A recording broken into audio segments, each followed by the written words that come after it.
you're pulled to it. Yeah. Like it just pulls to you. You can't do anything else but, because there's this whole thing of, oh, am I supposed to sit on my couch and just imagine all day long?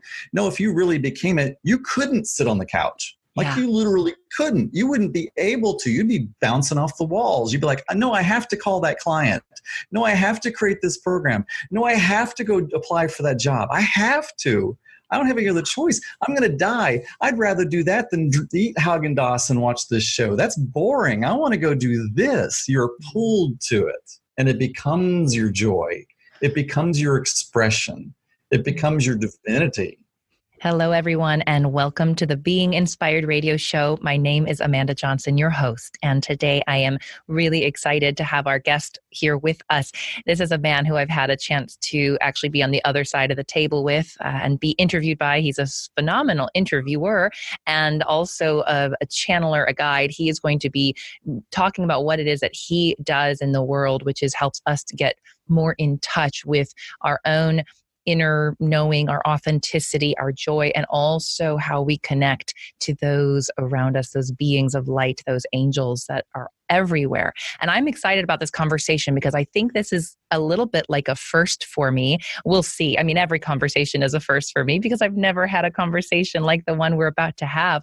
And yet there's something about the energy of this particular dialogue that I'm really, really looking forward to. And I know everyone listening, you are definitely in store for something magnificent, miraculous, and very special. So stay tuned for more of that. So today I have with us Pete Cossaboon, known as the Angel Encourager. He is a healer and transformational coach, and he is here to help others find their authenticity, live in joy, and find the true transformative power of the angels. Pete, welcome to the show. Thank you so much. I'm so excited to be here today. Same. Yeah, too. I know, I can feel them. It's so interesting, Pete.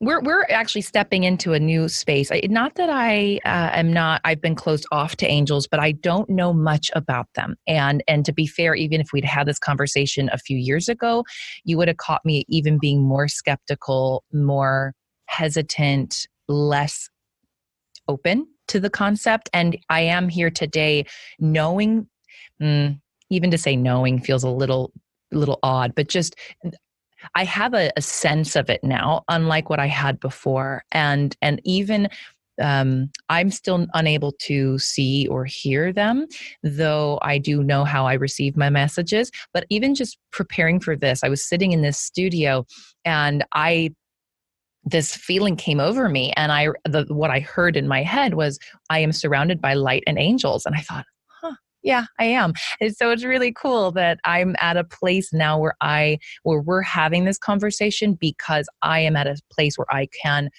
am open to it. So the same goes probably for everyone listening. I love that. And I love that you really brought up the concept of how do we see the angels, or how do we experience them, because I think one thing that really happens in the light and love crowd is we step into this comparison field of, oh, they can see auras and they can see light, and they see Archangel Michael and they must be better than I am, but we all have our own particular talents and gifts, and they shift and flow. I've had all of the senses except for taste, which I'm very glad of, because from those who do have the sense of taste, I understand you never taste anything good. So I'm very glad of that. But I don't have them all at the same time. You know what I mean? So, and I don't give one more importance than the other. I think they come in perfect timing for what you need for validation, for guidance, for clarity, and for wisdom. So I don't want people to get caught up into this idea of, well, I don't see angels, or I don't, whatever. As long as like you did, where you felt them and you simply just know. You just know at the core of your being that they're there and they're supporting you, giving you that clarity, wisdom, and guidance. That's all that's necessary. I appreciate that, Pete. And I appreciate you bringing that up, because that has absolutely been a part of my journey. And I imagine for many of us that we slip into the trap of comparison, even in this realm of experience and beingness. And I've caught myself many times when people say, well, I have this vision, or I have, clairvoyance is one of my weaker senses at this point. And I often catch myself almost needing to justify that or defend that, instead of really what I've more recently been doing is becoming more and more confident and comfortable that I am more clairsentient, more claircognizant. I have the feeling in my body. I have this knowing. And for so long, I didn't even know what all of that was. And I love how we just dove right in, and we're going to keep diving in. And if I never get to the opening question, I'm okay with that, because I want to keep unpacking this idea of the clairsenses. And because it's still fairly new to me. I mean, within just the last handful of years, is it something that I've even paid any attention to? And even in the last year, would I say my gifts are coming online more in a way that I'm aware of? So, can you talk to us about that, those gifts, and what do you mean by that for those listening who may not even know? Sure. So, I mean, we have a body, mind, spirit system, and it's really interesting because they're all integrated, they're all interrelated. You can use one to hack the other, and so it only makes sense that a higher energy would connect with us through our five normal senses that we move through the space in. When you realize what a very small, really fraction of the available spectrum of energies that we can even entertain or experience in our bodies, you can understand and really appreciate how difficult, I guess I would say it is, for spirit to be able to get within that range and then find a way to make something particularly important to us so that we will notice. It's really interesting. I went to a medium came here to town, and I went to this show because I wanted to see, I wanted to experience what would happen as an audience member, right? And it was really interesting because she had this beginning dialogue, and in the beginning dialogue, she talked about connection, and she kept using the name Pat and Trisha and things like that, which was my deceased mom's name. And then she kept talking about how you can connect with spirit through smell. And she kept mentioning cigarette smoke and perfume. And it was really interesting to me. I knew that was the only reason I was there, because the way I experienced my paternal grandmother is through the smell of cigarette smoke. And the way that I experienced my maternal grandmother is through Chanel number 5. So I just know that. And literally there was no other information that was given to the whole thing that really meant anything to me. I knew at that moment, it's like that knowing you had, right? It's like I could leave right now, but that was sort of mine. But one of the things about clairvoyance and getting sort of I want to put it in the realm of psychism. I'm real careful about that. I never call myself a psychic, and I don't want to ding anybody that considers themselves a psychic, because from my understanding and from my viewpoint, when you get a vision of something in the future, that's as things stand right here at this very moment. But things can change in the next moment. I think that those visions that you're given, I don't want to use the word warning, but it's sort of like an idea of, if you keep heading along this path or this thought pattern or this belief pattern or this action pattern or this habit pattern, this is what will come to be. Because I don't think that anything is set in stone. I truly believe that we are the divine experiencing itself in every moment. It's almost like the divine doesn't even know what it's capable of. And we're here to explore that and find out what that is. The idea that everything has been done and that everything has been written and that everything has been experienced and everything has been created, I would think, if I were God, I'd be bored to tears. I'd be like, well, if I already know everything, then why even do it, right? So to me, it's about experiencing that thing in the moment. And then also in the trippy sort of way, realizing that time and space is simply a concept that we as human beings adopt so that we have a reference point. Because if we are all one thing, then the only way for us to know the difference between home and work is by creating this separation or this distance.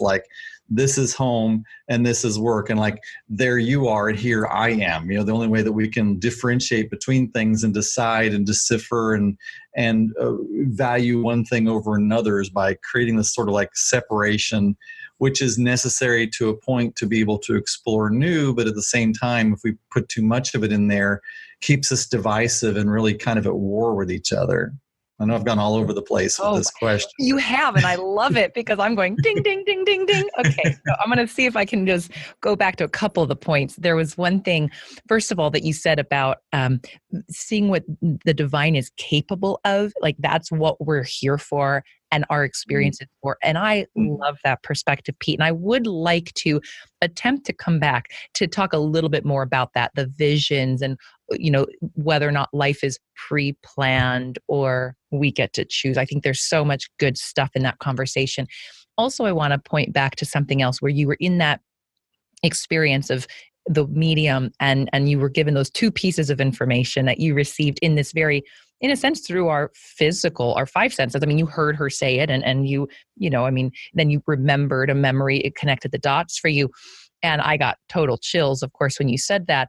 And that reminded me of was just recently, again, I'm becoming more aware of these clearer senses that I'm having and connection to other realms and worlds. And this is all quite new for me. And I had an experience within the last couple of weeks with a very intuitive friend of mine who received a message for me. She does speak to angels. She does speak to guides. And it was a guide of mine, and she wanted to share it with me. Well, she said, I don't want to freak you out, but this guide of yours is from Neptune. And in that moment, I just put my hands on my face and I started crying. And here's why. The day before, I had met a little boy in an ice cream parlor, and his name was Wolf. And he was wearing a shirt with all the planets on it. And a friend of mine was there and asked him, where are you from? Just out of, playfulness and curiosity. And the boy points to his shirt, doesn't look at it, just points to his shirt, on his belly. And his finger had landed on Neptune. And in the moment, I took note of that. I didn't know it meant anything significant until the next day when I had this conversation with my friend. And when my friend said that, what she explained happened was I needed to have that experience in this very 3D world with my eyes and my ears and right? So that when she gave me this message, I was more open to receiving it and seeing it as something that I could accept, quote unquote, as real, right? Because I needed that 3D 5 sense experience first. So I feel that's what happened for you in that room in a way, right? Like you got that very 3D knowing, a physical experience so that you knew something greater was happening. Does that make sense? Do you experience that? So, yeah, what the angels have really been working with me on for the past couple of years is just showing me how tuned in I am. And I want to be very careful to say I have no ego structured around that. In other words, I know that all I am is a really great allower. That's all I am. There's really nothing special about me. Everybody can get as much or more information as I get. So I don't, but at the same time, one of the biggest traps we fall into as light workers, or however you might term us, is the imposter syndrome, or the being afraid to say something. I know one time when I was working with a client, Spirit kept saying to me, say the word toast. And I was like, why would I say the word toast to this woman? So finally I just said toast. And she stopped and she was like, that was the only way I knew that I had a connection with my mother where I knew she cared about. That was the only caring thing her mother had done for her, was to make her toast. And so, it meant something completely to her that meant nothing to me, but if I had stepped in with my human mind and been like, what would toast mean? You know what I mean? We would have completely lost. Or, and I remember one time I was on I was on a Periscope actually, and I was speaking to this lady, and she was talking about her daughter had passed away a few years ago. And it was very, tragic to her and her family. And all of a sudden I just started talking about this white rabbit this white rabbit that was in the attic. And she was like, oh my gosh, my daughter's white stuffed rabbit is in the attic. And I almost didn't, at first I questioned and then but I'm very led. I just said it. And it was just this very transformative moment. And I have had the great privilege of just witnessing this lady going from this place where she was about to get divorced and she was living in this terrible tenement and didn't have control of any part of her life. And she's just blossomed. And I'm not going to say that I had anything to do with it, but I feel like just having that connection of not experiencing the loss of her daughter anymore, but knowing that her daughter is there with her, in all moments, still experiencing life with her and still wanting to be there, still wanting to show her love and still wanting to hear the love from her own mother. I think that was a great letting go of holding up that energy, because anytime we have regrets or anything like that, we're basically holding back our energy from moving forward. And if you were ever to ask me what is sin or what is evil, I would tell you, for me, it is anything that dims the light of our own divine expression. It's anything that we use to stop ourselves when we say we're too old or too young or too fat or too thin or too uneducated or too white or too black or too gay or too straight or anything, any one of those little monikers we want to throw in there to use as an excuse factor, like a wall to stop us from, and I can truly talk about this because when I first started my spiritual walk, I was the most depressed, anxious person you'd ever meet. And as I went through my transformation, I realized that I used depression as a shield. I used depression as a tool. It was the way that I kept small. It was the way that I kept myself from having to do things I was afraid of. It was a way that I got love, because people gave me love and concern. Like, oh, you're so depressed. I'm so sorry. Let me help you. Let me help you not commit suicide. Let me help you not do these things, right? And so that was where I got my validation. So it's really, here I am just like running all over the place again. I know, but it's really important, I think, for people to, when they're in that state, when they're not experiencing the joy, to start asking themselves, stop blaming themselves and throwing all this judgment of I shouldn't be this way, but ask yourself, what is the gift this is giving me? Why? Because there's a reason. There's a reason you are in an unhealthy state. There's a reason that you are in a bad relationship. There's a reason that you're in a job that you're not enjoying. And sometimes it's not about changing those situations. Sometimes it is, but it always starts with the question of, what are you here to teach me? And going through that fear point. I know I had a nightmare about 2 weeks ago, which I hardly ever remember dreams and hardly ever have a nightmare, but it was basically this monster that was chasing me. It had been chasing me, it seems like, in my dream forever and ever and ever. And it was just about to get me, and something in the back of my mind said, tell it you love it. And I said, I love you. And I reached my arms around to hug this, whatever it was. And it evaporated into the smoke as I wrapped my arms around it. And I woke up and I was like, oh, okay. And I just realized that, as I've found like fear points, fear experiences, rather than running from them, I've just faced them and asked them, who are you? And what are you here to teach me? And they've always turned into from these giant monsters with sledgehammers to this little 5-year-old crying in the corner every single time.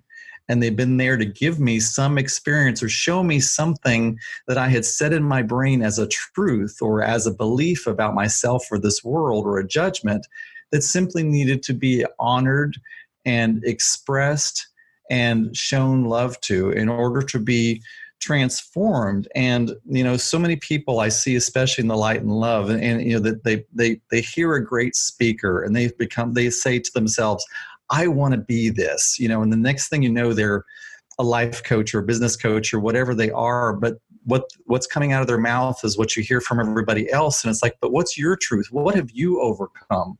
What is your thing? Because I really truly believe that our mission and our purpose is found in our pain points. It's found in our suffering. It's found in what we personally have overcome, because that's what we're experts at, right? But that's also our biggest fear. Oh my gosh, Pete, there is so much good stuff. I want to ask all the questions.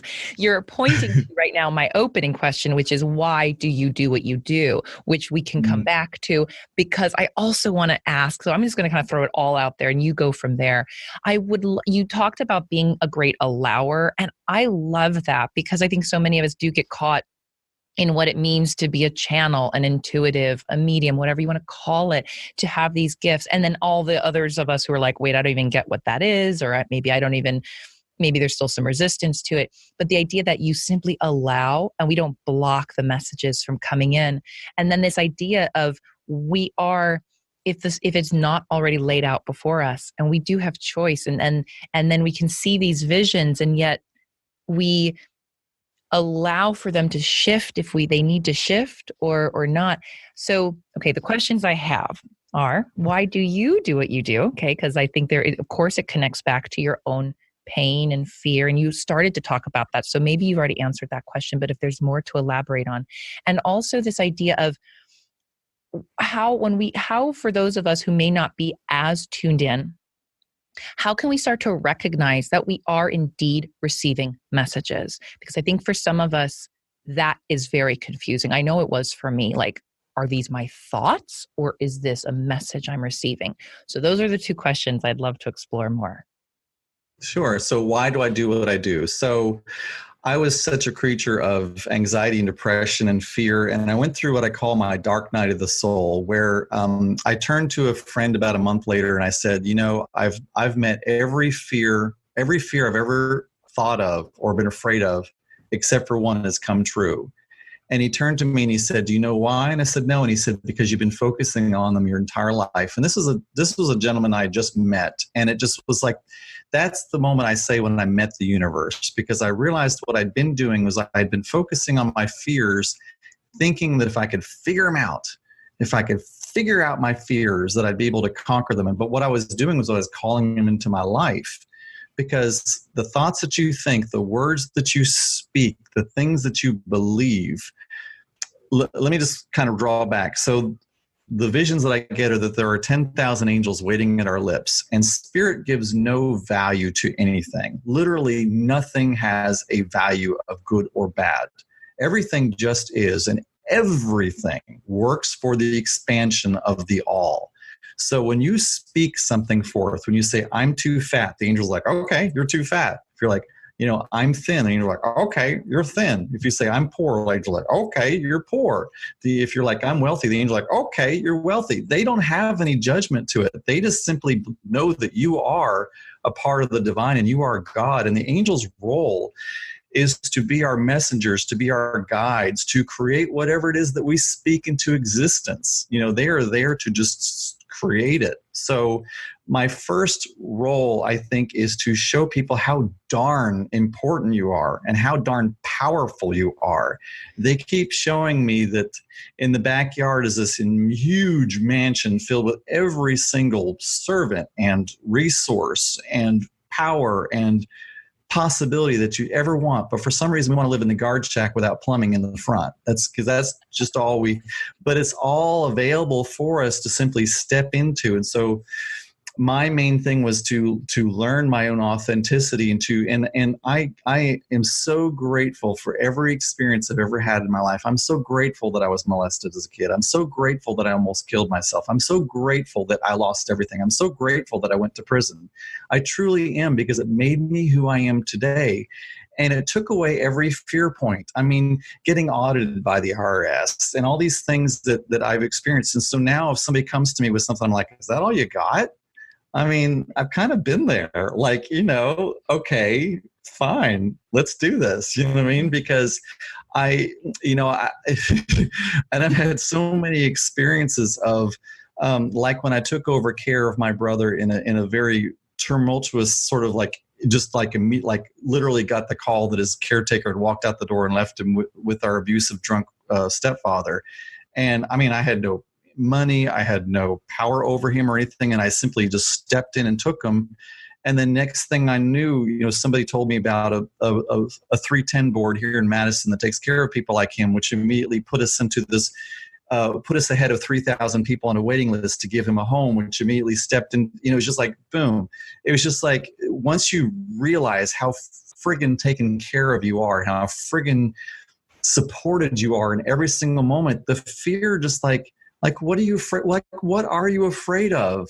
What are you afraid of? And one of the greatest things to ask fear is, okay, what you got? I'm going to take away your money. Okay, what you got? You're going to be homeless. Okay, what you got?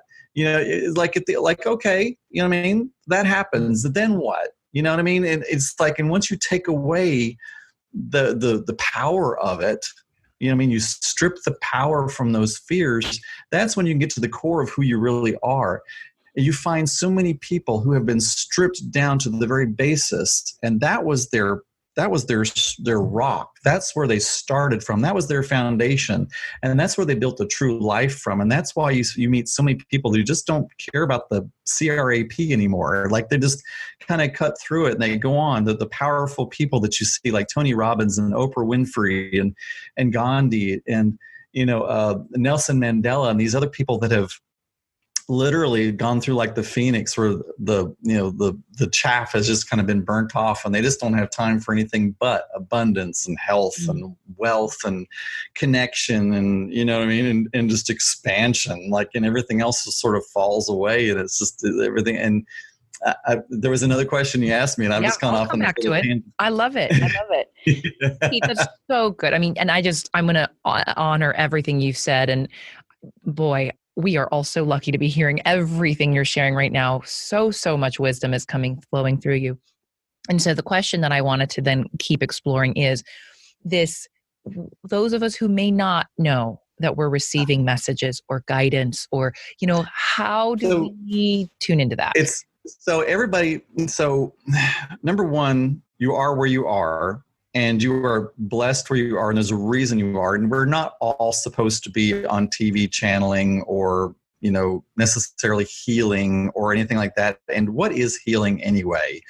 So people learn through watching your experience. They don't necessarily listen to your words or read your books, although they're perfect and amazing. So what I'm trying to do is give credence to people's just their walk, your daily walk. That's what people watch. That's what people see.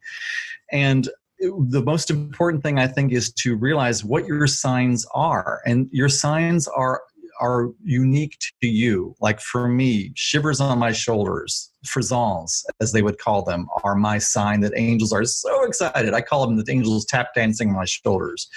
A pit in my stomach is like a clear no.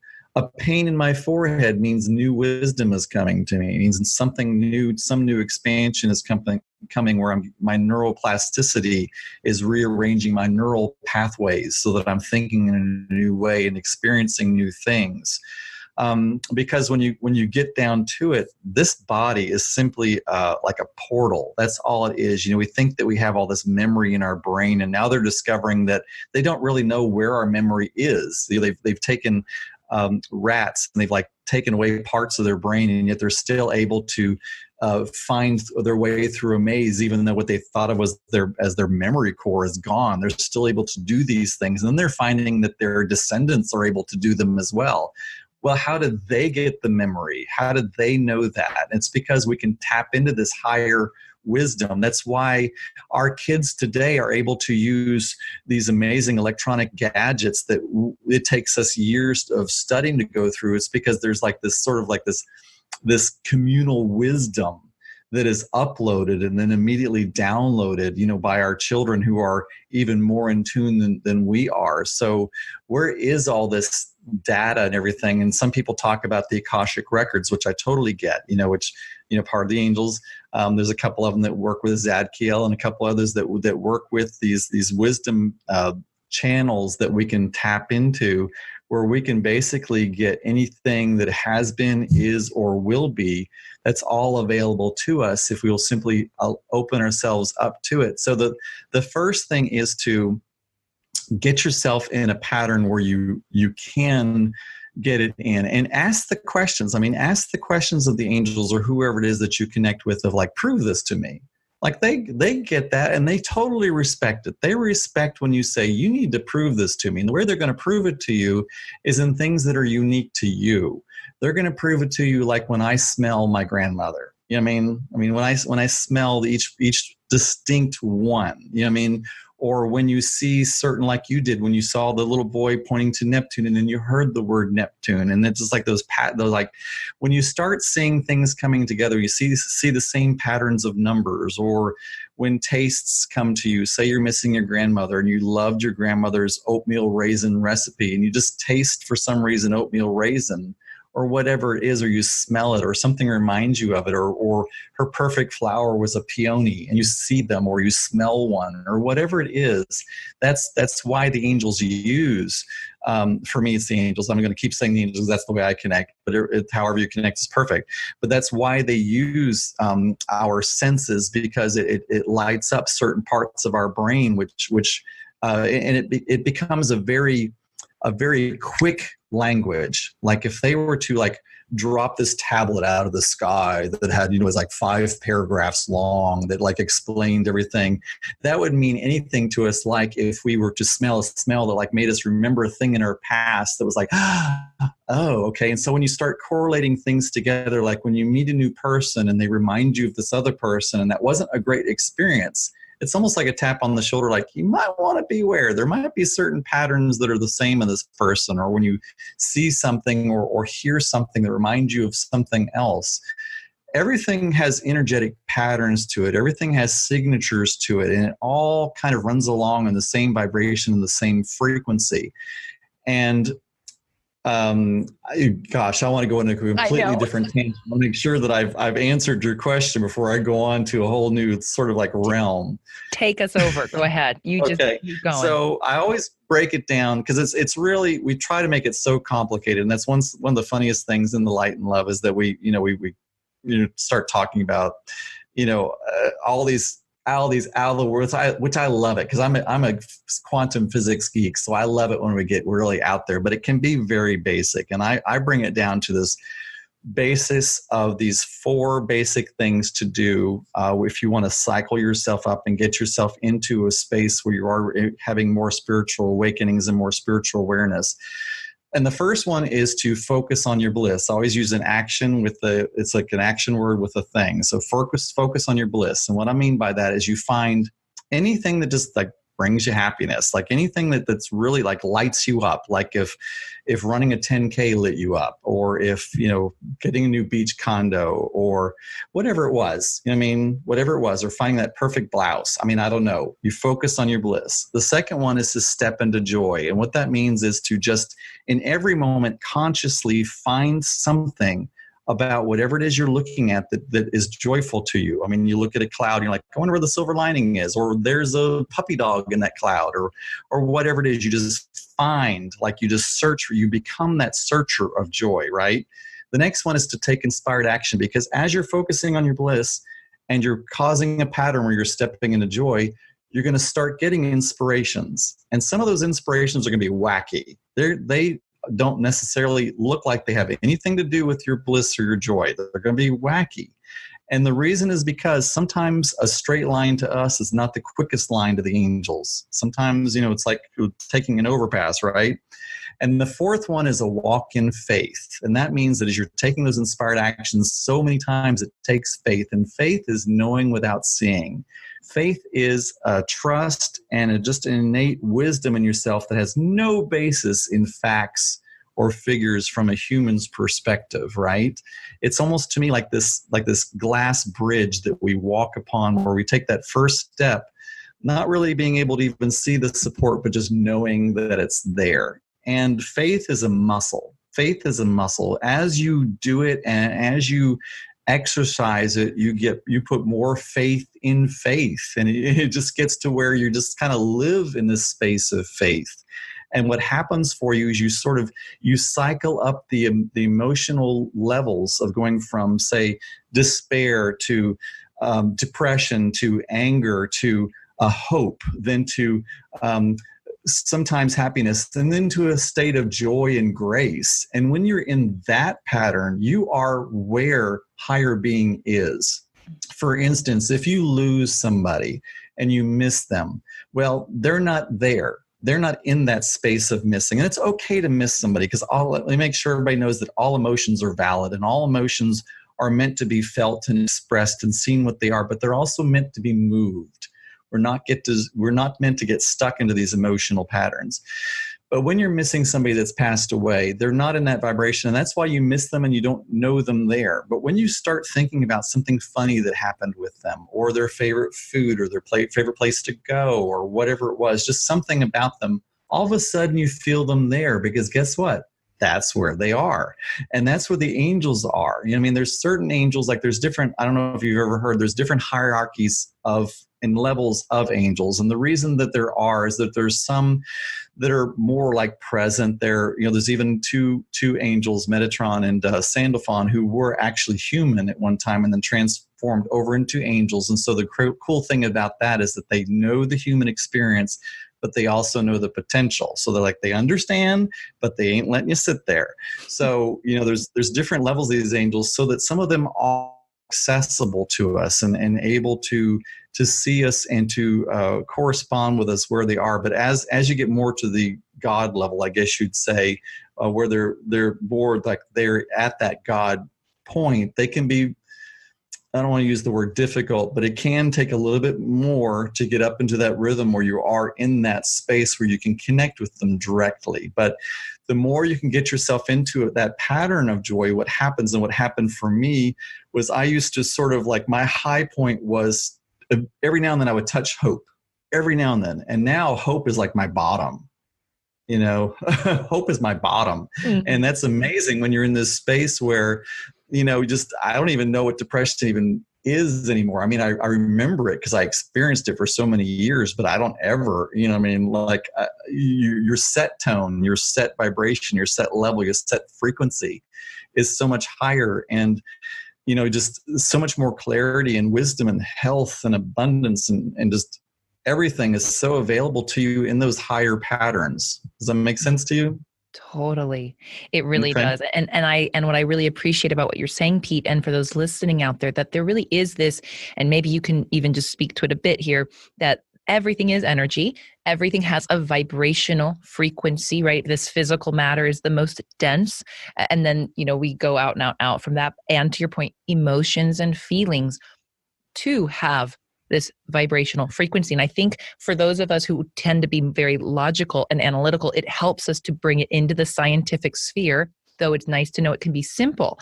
So yeah, when we get into the science of it, we can then connect the dots and go, oh, right, joy has a higher frequency than anger, which anger has a higher frequency than despair. So if we can be aware of that, that helps. Yeah, and let me take a little bit out of the woo-woo world, okay? Yeah. Because I'm a quantum physics geek, you know, and I have a degree in math, so I have the logical brain, and I have the, you know, the spiritual. I'm gonna say my spiritual connection at the same time. So let's take it into, like, for instance, with health. Okay, so you are in anger, right? You're holding your body. How you're holding it, right? You're holding it very tight. Well, what's physically happening to your body? You're stopping your lymph nodes from being able to freely flow your waste products out. You're stopping your blood vessels from being able to bring in nutrients and oxygen and water to your cells. You're also creating different stresses in your ligaments and holding your bones in different ways, and you're walking different, you know, and your body is built to walk a certain way, to hold itself a different way. So if you do these things, if you hold these habitual patterns for long enough, you are now disrupting your normal cycles and you're creating dis-ease. So I want to take this out of the woo-woo world, and I want to show you how this energy, this vibration of these lower levels actually causes these things to happen in your body, right? If you do it for an extended period of time. So it's okay to get into anger as long as you don't let yourself stay in that point. The other thing is, I'm a great believer in quantum physics, and even Albert Einstein talks about how physical matter is simply curved and slowed down light energy. That's all it is. And they've discovered, as they've taken our DNA and physically torn it apart, that photons are actually released within our own cells, which means we are beings of light. We literally are beings of light. That's what we are. So when people poo-poo this whole idea of energy and vibration, it's like, well, science tells us it too, right? Science absolutely points to it. And I've gotten into this whole, are you familiar with the 0-point field? I've heard of it. Heard of before? I've heard of, but I don't know anything about it. So the 0-point field is basically what is there in empty space. If you took out everything from an empty space, the 0-point field is what's left. So the interesting thing is, in a 0-point field, in empty space, there is 10 to the 40th times more energy than in filled space. So if you think about that, this empty space around my hand has more energy than my hand is. So is my hand holding the space, or is the space holding the space of my hand? Do you get the concept of it? So that has got me into a whole new field of study, which I call the angelic morphic field. And that's basically the 0 point field where, because we are all connected, we are all one thing, you are able to touch and experience and move everything. Like everyone, everything. If you can step yourself into that morphic field, you are able to basically put your hand, like I actually reach out and touch my hand, and I can feel it touching all the way around the world, and almost like touching myself going around the entire globe. And then you can go actually universally, like you can go out of this world, and you can do this, and what the angels have told me is they've shown me that it's like in the energetic field. And what a field is. So a field is a representation of, say you had every energy pattern, and you see like all these little squiggly lines, right? A field is like just a way to represent all of those together as one, right? So the idea from the angels is that every light is flipped on, every sound is being played, everything. It's like, and what we do is we walk into this field of everything turned on, and we just pluck this one and we pluck that one. So we don't actually create anything, we just choose it. It's like we walk into a kitchen fully stocked with every spice, and we're not going to necessarily put the salt and the cinnamon together, or maybe we are. We're not necessarily going to put the black pepper, and the sugar together, but maybe we are, but we're just going to pick like everything, but everything is there, but you're not going to dump it all into a big bowl and then create a recipe. You're going to choose what it is that you want and create this whole new pattern of something. But it takes away the whole idea, number one, of the effort of creating, because there really is no effort to it. It's simply a choosing, and we're choosing in every moment. And the other idea is that it actually, there's more energy holding our space. And you've heard the term holding space, right? So that takes it out. The whole concept of it to me is when you go down to the beach and dig a hole in the sand, and then the ocean fills it in with water. So it's like we create this morphic field for anything that we want to create. A lot of physicists believe that, say like you have a stem cell, how does it know in a baby whether to turn into a fingernail or a bone or a hair follicle or a skin cell? Well, they believe that it's like there's this morphic field that's created that like draws it in. And this whole idea of like the attractor field. And what I mean by that is the idea of like gravity. You can think of gravity, say you took like a bowl, right? Well, everything is going to fall down to the bottom of that goal. Well, that is the same, that bowl, because that's actually the same as like a goal or intention. What you've done is you've created like this little bowl. And all you have to do, that's an attractor, and everything basically will fall into it. But what we do is we hold it back. We hold it back with our judgments and our fears and are not thinking we're worthy. But if you just let it go, it's going to go right down into the bottom of that bowl. So what I want to convey to people is really how easy everything is. And I mean everything. Perfect angelic health, perfect angelic wealth, perfect angelic relationships, joy, peace, tranquility, and when I say that, it doesn't mean we're all going to live in a 30-room mansion. We're all going to have, 6 Jaguars in the garage. Maybe somebody will, but it does mean we're going to have exactly what we need at the moment to bring us joy and to fulfill us and give us abundance, right? Wow. And we are inspired. I am inspired, and I guarantee everyone listening is. We struck so much gold today, Pete, and I almost don't want to, but I have to voice what the connection is. I feel like that you brought us full circle, where we talked earlier about, whether or not everything is already pre-planned, it's already determined, it's all there.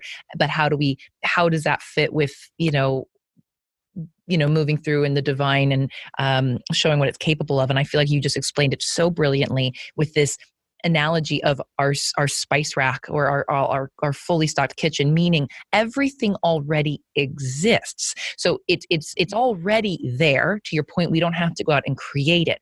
However, just because it exists doesn't mean that's what's going to happen, because we have choice. You literally just solved a question that I have been grappling with for weeks now, Pete. And I'm so grateful to you because I've been feeling some sort of dissonance with that of, if everything already exists and is here, what's my role? And you just helped me piece it together. So thank you for that light bulb.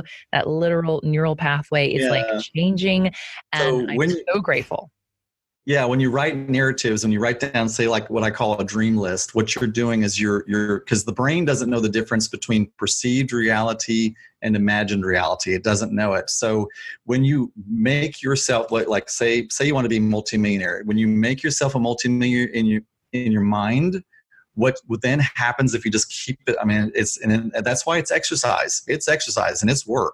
Believe me, it's work to get yourself there. But once you do, what happens is you're pulled towards it, and it's pulled towards you rather than you having to push. The Western Hemisphere, we're taught to push, struggle, toil, sweat, tears, blood, push it up that hill. But if you just become it, you're pulled to it. Yeah. Like it just pulls to you. You can't do anything else but, because there's this whole thing of, am I supposed to sit on my couch and just imagine all day long? No, if you really became it, you couldn't sit on the couch. Like you literally couldn't. You wouldn't be able to. You'd be bouncing off the walls. You'd be like, no, I have to call that client. No, I have to create this program. No, I have to go apply for that job. I have to. I don't have any other choice. I'm going to die. I'd rather do that than eat Haagen-Dazs and watch this show. That's boring. I want to go do this. You're pulled to it, and it becomes your joy.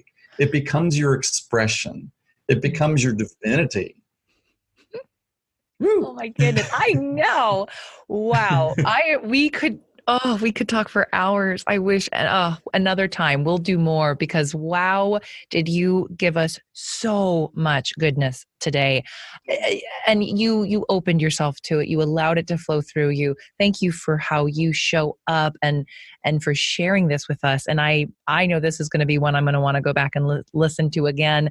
Everyone who's listening, I invite you to do the same.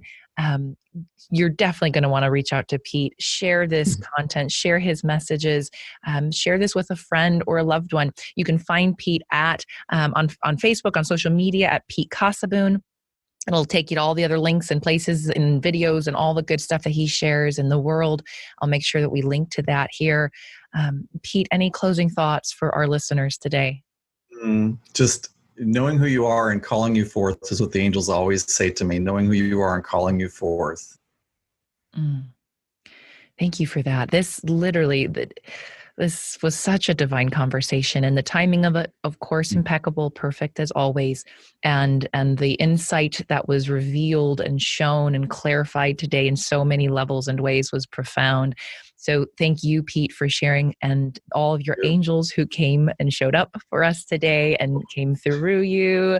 And thank you all for listening. Wow, what a fun conversation. And like I said, we've gone a little woo-woo, but this may be the most so far. And I'm really excited about that, actually. And let's just be honest, I say that with a smile on my face, because to me, everything is spiritual. Everything is woo-woo.